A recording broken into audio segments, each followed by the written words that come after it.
ريم طفلة تم تشخيصها بسرطان الدم أو اللوكيميا. حاول الأطباء معها جميع أنواع العلاج بما في ذلك زرع نخاع العظم والعلاج الكيميائي والعلاج الإشعاعي. أعلن الأطباء الاستسلام وأن حالتها ميؤوس منها ولا يمكن علاجها، وبعد ذلك قرر والديها أن يقوموا بتجربة علاج بطريقة مختلفة تماما.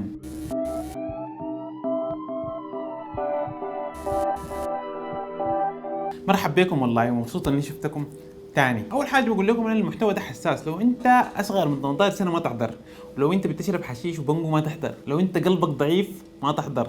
الحشيش او احيانا في ناس بيقولوا البنجو عنده اسماء كثيره. الحشيش من اكثر المواد المخدره استعمالا حول العالم. 2.5% من سكان العالم بيستخدموا الحشيش حسب تقديرات منظمه الصحه العالميه. يعني من بين كل 100,000 شخص عايشين حاليا في 25 شخص بيستخدم الحشيش. الحشيش في الحقيقه ما حاجه جديده ويعرفه الناس من قديم الزمان، لكن في الاونه الاخيره وخصوصا في القرن العشرين بدا الناس يتخوفوا منه، وبدات في اصوات تعلى بانه الحشيش ضار ونحن المفروض نصنفه كمخدر ونحن المفروض نحظره. في عام 1970 قامت إدارة الغذاء والدواء الأمريكية أو ال FDA بحظره وتصنيفه على أنه مخدر وليس له أي فوائد طبية. ولكن ثاني في القرن ال21 وصل الأمر إلى أن بعض الدول أجازت استخدامه، منها كندا والأورغواي، وحتى في ولايات أمريكية أجازت استخدامه مع أنه لسه محظور في كل البلد، لكن في ولايات محددة أجازت استخدامه. فقصة الحشيش ده شنو؟ وفهموا شنو؟ وهل له فوائد طبية ممكن الناس تستفيد منه وكده؟ الحشيش أو الكنبس أو الماريجوانا يتم استخلاصه من نبات، ولكن لم يستطع العلماء كشف أسراره حتى منتصف القرن العشرين. يعني ما كانوا عارفين أنه كيف النبات ده بيأثر على عقلنا، بيأثر على جسمنا كيف، حتى منتصف القرن العشرين. وبالتحديد في عام 1942 تم استخلاص أهم مادة من هذا النبات. هذه المادة تعرف بتترا هيدروكانابينول أو THC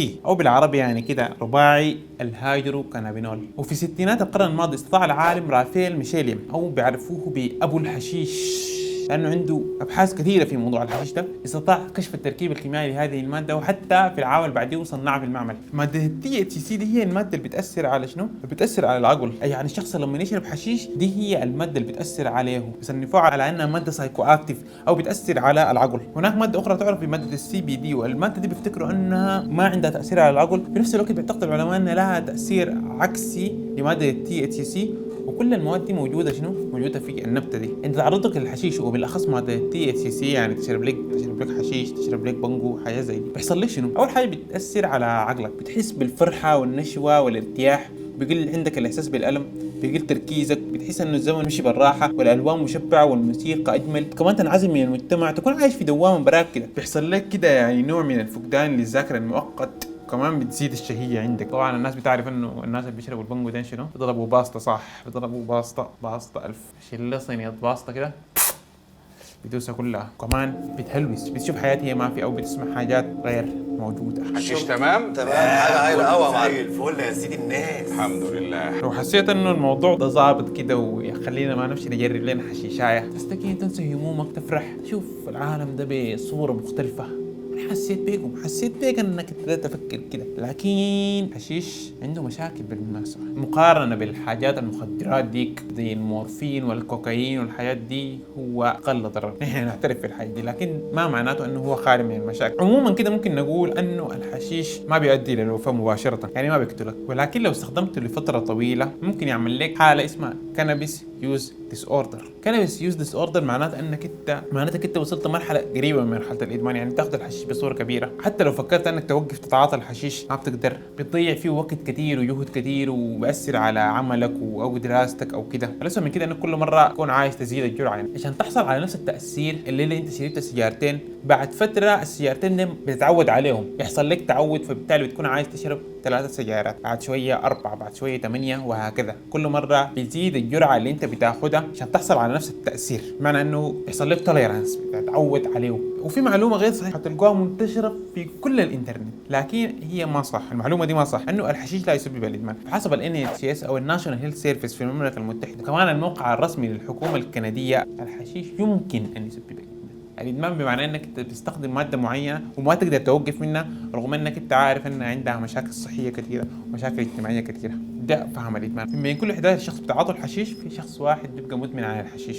كذلك في دراسات بتثبت ان الحشيش عنده تاثير اكبر على الاطفال والمراهقين ليه؟ لانه مخهم لسه في حاله بتاعت نمو، بالاضافه لانه الحشيش كمان في حاله المراه الحامل بيأثر برضه على الجنين، لانه المواد دي ممكن تعبر بالمشيمه تمشي للجنين. كمان في دراسات بتثبت انه الحشيش بيزيد احتماليه الاصابه بالتهابات الاوعيه الدمويه، الاصابه بجلطه الدماغ، الاصابه بالذبحه الصدريه، او كمان بيزيد باحتماليه انك انت تصاب بذهان او سكيزوفرينيا او انفصام الشخصيه. وكمان لما تكون تحت تاثير الحشيش زي ما قلنا بتفقد القدره على التصرف، وبالتالي لو كنت سايق عربيه او سياره يعني احتماليه انك تعمل حادث بيكون اكبر. الحاجه الغريبه وخلتني افكر، الحاجه اللي خلت النبات ده يصنع المواد دي شنو؟ يعني ماده التي اتش سي دي شنو خلى النبات يصنع؟ ليه يعني صنع الماده دي؟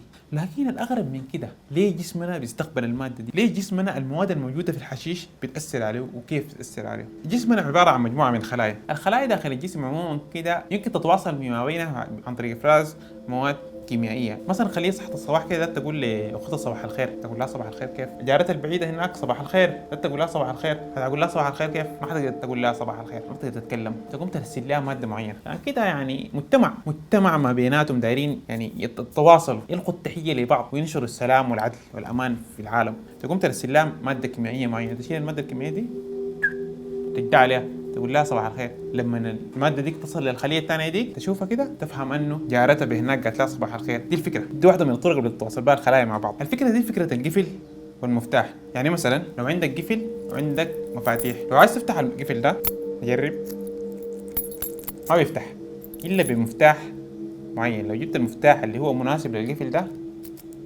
هيفتح. فبالتالي الخلايا دي بتتعامل بالطريقه دي، عندها مفتاح وعندها قفل. المفتاح ده لما ترسله بيمشي لقفل معين وبيفتحه. دي الفكره ببساطه. في نهايات القرن الماضي اكتشف العلماء انه في مواد بيفرزها جسمنا بتشبه المواد الموجوده في الحشيش، مثل ماده الانندمايد. هذا النظام يعرف بنظام الاندوكانابينويد. هذا السيستم له دور في تنظيم عمليات حيويه مهمه زي النوم، الشهيه، المزاج، المناعه ضد الامراض. يعني من مستقبلات نظام الاندوكانابينويد ده مواد زي التي اتش سي دي، مع انها ما بيفرزها جسمنا لكن بتشبه بحد كبير المفاتيح الموجوده في جسمنا، بالتالي بتخش الجسم ممكن تفتح القفل المعين ده. بتشبه المواد الجوانا دي، ما نفس المادة لكن قريب منه، بالتالي بيفتح. دي الفكرة. كما ذكرت أن إدارة الغذاء والدواء الأمريكية صنفت الحشيش على أنه مادة ضارة وليس لها أي فوائد طبية. هو الحشيش أيوة ممكن نصنفه أنه مادة مخدرة أو سايكو أكتيف سبستنس، لكن ده ما معناته أنه ما عنده فوائد طبية. في أدوية كثيرة ممكن نصنفها على أنها سايكو أكتيف سبستنس لكن في نفس الوقت عندها فوائد طبية. مثلا مواد زي البنزودايزيبينز اللي هو أشهر استخدامات بيستخدم في التشنجات، هو سايكو أكتيف سبستنس لكن عنده فوائد طبية، فبالتالي نحن بنقيس الفوائد مقارنة بالأضرار اللي هو ممكن يسببها لنا. فبنفس الفهم الحشيش عنده فوائد طبية، دي حقيقة. أدوية مستخلصة من مادة الحشيش، وفي دول أجازت استخدام أدوية معينة لعلاج حالات طبية معينة، منها المملكة المتحدة وكندا، وحتى في أمريكا أجازوا أدوية معينة. في أمريكا ما أجازوا الحشيش كله لكن أجازوا أدوية معينة لعلاج حالات طبية معينة. حاليا هناك أدوية معينة تستخدم لعلاج أمراض معينة، أهمها دواء يعرف بإيبيدايلوكس. هذا الدواء قامت إدارة الغذاء والدواء الأمريكية بإجازة استخدامه. أجازة استخدامه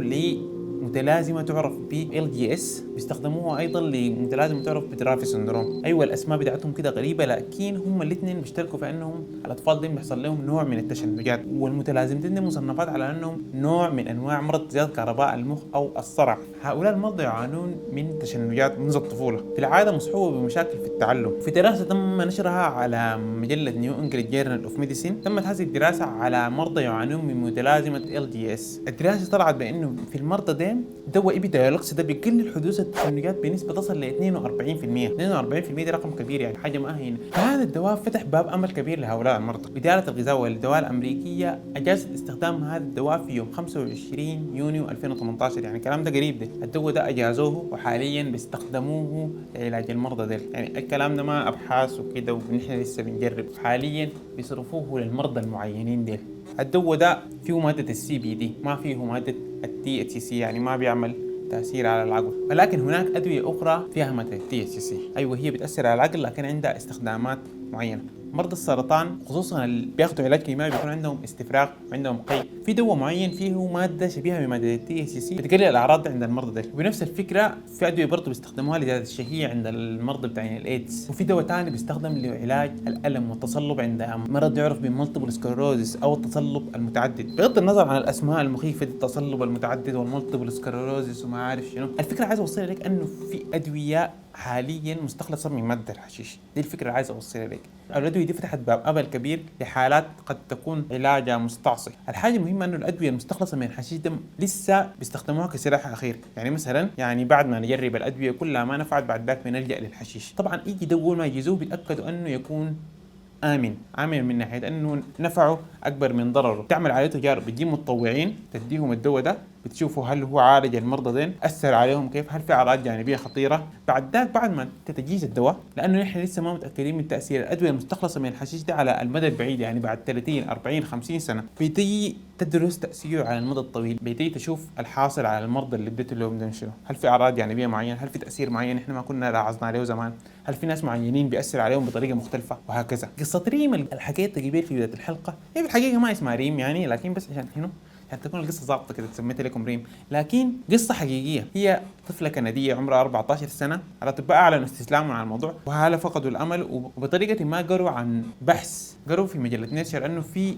أمل أنه الحشيش يعالج سرطان الدم، فقرروا أنه يدوها جرعات معينة من زيت مستخلص من مادة الحشيش. بعد ما ادوها الحشيش لاحظوا أنه عدد الخلايا السرطانية في دمها بدأ يقل. طيب ما أي واحد يقول لي يا أخي ما تكون نقصت براه الخلايا السرطانية دي، نقصت براه لأي سبب ثاني، لأي دواء ثاني، لأي حاجة ثانية. لا ما كده. الحاجة اللي لاحظوا لها بجد أنه كان في ارتباط ما بين عدد الخلايا السرطانية وجرعة الحشيش اللي بتاخدها. يعني مثلا لما يزيدوا لها جرعة حقت الحشيش كان عدد الخلايا السرطانية بيقل. رغم كده للأسف يعني لأنه حالتها كانت متقدمة، بعد 78 يوم من العلاج بالزيوت المستخلصة بالحشيش توفت الطفلة دي متأثرة بمرضها. الآونة الأخيرة في بحوث كثيرة اتنشرت عن أنه المواد المستخلصة من الحشيش قد تقلل الخلايا السرطانية أو تقتلها أو تقلل من نموها، لكن الموضوع ده لسه تحت الأبحاث وما في حاجة مثبتة، ما في دواء أجازوه حتى الآن. تقريبا في كل الدول العربية ما في دولة عربية أجازت أدوية مستخلصة من الحشيش حتى الآن. طيب نحن نعمل شنو يعني؟ يا سيدي لو دارت أعالج بالحشيش أعمل شنو؟ طيب أنا ما لو دارت أعالج بالحشيش ما تشوف ليه حشيش كده بتشاف سيجارة حاجة أتعالج بها؟ ما أنصح بالحاجة دي. ليه؟ أوريك ليه. المشكلة في العلاج بالمواد المستخلصة من الحشيش غير معروفة المصدر، يعني ما مصنعة في مصانع مخصصة للحاجة دي. انه اول حاجة واهم حاجة انه نسب المواد الكيميائية فيها غير معروفة، ما بتعرف انه التي اتش سي فيها كم، السي بي دي فيها كم، ما بنقدر نعرف الحاجة دي. الحاجة الثانية انه قد تكون في مواد ثانية مختلطة مع المواد دي، لانه الحاجة دي ما بتكون نقية وما بتكون آمنة، فقد يكون مثلا ملوث بمواد غريبة، مثلا يكون ملوث بمبيدات، قد يكون ملوث بفطريات، قد يكون ملوث بأي حاجة ثانية. بالإضافة لأنه العلاج تحت المواد المستخلصة بالحشيش المفروض تكون تحت إشراف طبي دقيق، لأن الموضوع ما لعب، الموضوع ما لعب، فالموضوع ما لعب والموضوع خطير. ما تجرب تعالج دون استشارة طبيبك. الحشيش ما هو الحاجة الخطيرة ديك والوحشة اللي هو حيقضي على كل البشرية، في نفس الوقت هو ما خالي من المخاطر، فنحن لازم نكون حذرين معاه جدا، وتذكروا انه ما هي حاجة خلاص عملها قانونية في حتة معينة معناته خلاص هي كويسة، ما معناته انه نحن نستخدمها. حاجة مثلا زي السجائر، مثلا السجائر معروف علميا انه السجائر مضرة، في نفس الوقت ممكن تمشي تشتريها عادي ما فيها مشكلة. حتى هنا في السودان شافع عمره 5 سنة ممكن يمشي يشتري سجاير ما في زول بيسأله. فالحشيش نفس الفكرة، ما معناته انه الحاجة دي اجازوها معناتها هي حاجة كويسة. نحن لسه في الحقيقة مشوار قدامنا طويل في الابحاث في موضوع الحشيش ده، فالناس المفروض تتعامل معه بحذر. في رأيي انه المفروض المواد دي المفروض تكون متاحة، المفروض يتسهل امور الابحاث، لانه في امل وفي بصيص امل انه قد كمان يعالج امراض ثانية غير اللي ذكرتها قبل، امراض زي الربو، زيادة ضغط العين، السكري، الاكتئاب. فانا بشجع الابحاث في المواضيع زي دي. هاي المفروض الناس تلاحظ انه الموضوع ده انا سجلته في مارس 2019، فبالتالي قد يكون لقدام يحصل ابديتس. بيرجع من المتابعين الاعزاء مراعاة فروق الوقت. انصحكم تشوفوا المصادر تحت تتاكدوا من الحاجات اللي قلتها عليكم، تقروا زياده عن الموضوع ده. ده كل اللي عايز اونسكم به الليله. ما تنسوا تشتركوا في القناه من هنا، تحضروا فيديو ثاني من هنا. اشوفكم الشهر الجاي. السلام عليكم. ولو عايز تتاكد عن المصادر ده اسعاف. مثلا لما يجي لها جرعه حقت الحشيش كانت عدد السرايا